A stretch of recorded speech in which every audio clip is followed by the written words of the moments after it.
Right, breathing space then, guys. What does this mean? What is it? What does it mean for us and rent arrears? It comes with some quite heavy restrictions, actually. It's important to note that it's not just breathing space. It's not just in place for landlords. It's in place for everything, for any creditors, basically, anybody that's owed money. So I'm going to talk to you about how it affects you and how it affects us as agents. So from a private rented sector point of view. So it came into force on the 4th of May, and we always joke and say, May the 4th be with you. The purpose was to support people with debt problems. What it does, there's two types of breathing space arrangements. One is a standard arrangement and the other is a mental health arrangement. And they differ in length of time.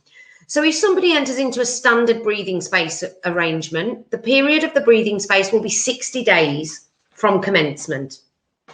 If somebody enters into a mental health breathing space arrangement, it will be the length of the treatment plus an additional 30 days. So as you will know and understand, that anybody that is in receipt of mental health care, that could be for a long period of time in terms of their breathing space arrangement. Few good things to point out: that tenants cannot enter into an arrangement by themselves.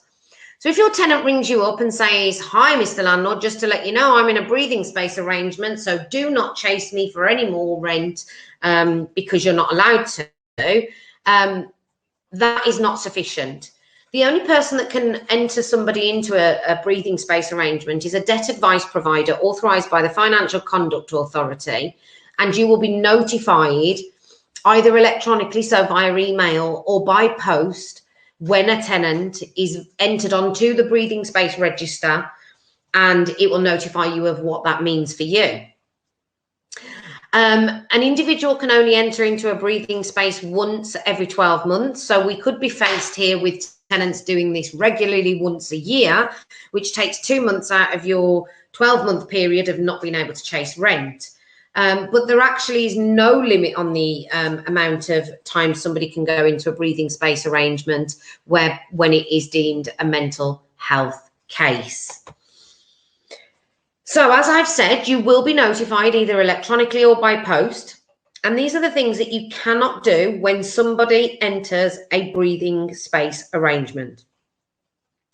You cannot pursue the tenant for the rent owed during this time. Sorry. So let me try and explain this. Rent is £500. Tenant owes £1,500. No notices of eviction have been served, and tenant enters into a breathing space arrangement today.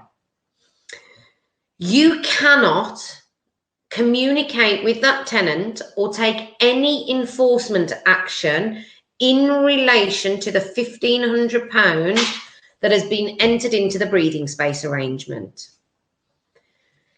Let's say that this rent is due again on the 20th of May and the tenant doesn't pay.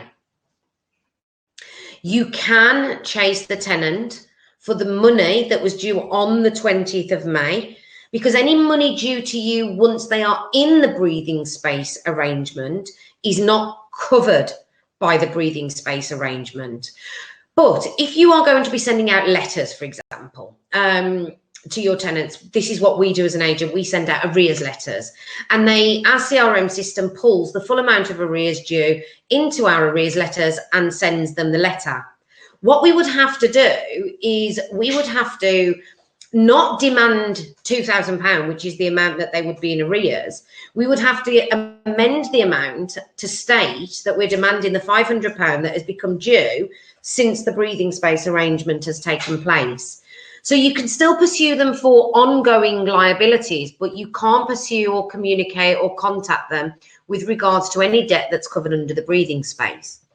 Now, I found this really interesting. If you have joint tenants and one of them are in a breathing space arrangement, you also cannot chase the other tenant, who is also joint and severally liable, If they haven't paid the rent, neither. So if you have joint tenants and one of them is in a breathing space arrangement, it means you cannot chase either tenant during that time. You also cannot charge interest or fees, and you also cannot serve notice. So you cannot pursue Section 8 rent arrears notice in relation to somebody in a breathing space arrangement. And you absolutely cannot contact the tenant to discuss the debt. As I've just said, you can chase the rent that is due after the date of arrangement. So any future payments that are due after they've entered into the agreement. You can also speak to the tenant's debt advisor. I would encourage you to do so, because if the tenant fails to meet ongoing liabilities, then they may actually have their breathing space arrangement revoked. Because the point of this is not to just put tenants and people in debt in a situation where they don't have to pay their debts anymore. It's just to give them that breathing space in order to sort out their finances and moving forward be in a debt-free position. So it is important that we as landlords and agents do speak to the debt advisor where necessary, just to keep them updated as to what is happening with regards to tenants' ongoing liabilities. They're also obligated, the debt advisors are obligated to do a midway review on a standard breathing space. So at 30 days, they will, whether you contact them or not, they will do a midway review to decide whether to cancel the breathing space arrangement or whether to continue the breathing space arrangement because the tenant is meeting their liabilities. All very confusing, all very confusing. Sorry, before we move on, there's a couple of things, other things that I want to point out as well. You cannot enforce evictions during a breathing space arrangement. So you cannot enforce bailiffs, you cannot send bailiffs out, bailiffs cannot attend, and they cannot evict.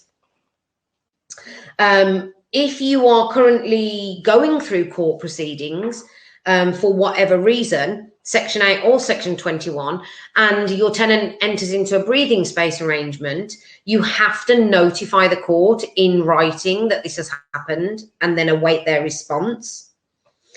And court orders and judgments made in relation to the debt made before the breathing space began also cannot be enforced during the breathing space time.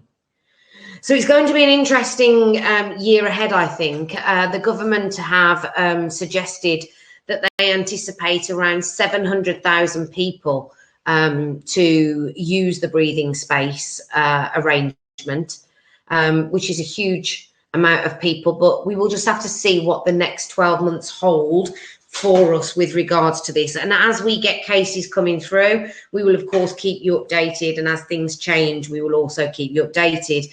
But I would recommend, guys, that you all log on to the government website and just have a look at the guidance surrounding breathing space to make sure you're not in breach of any of the legislation.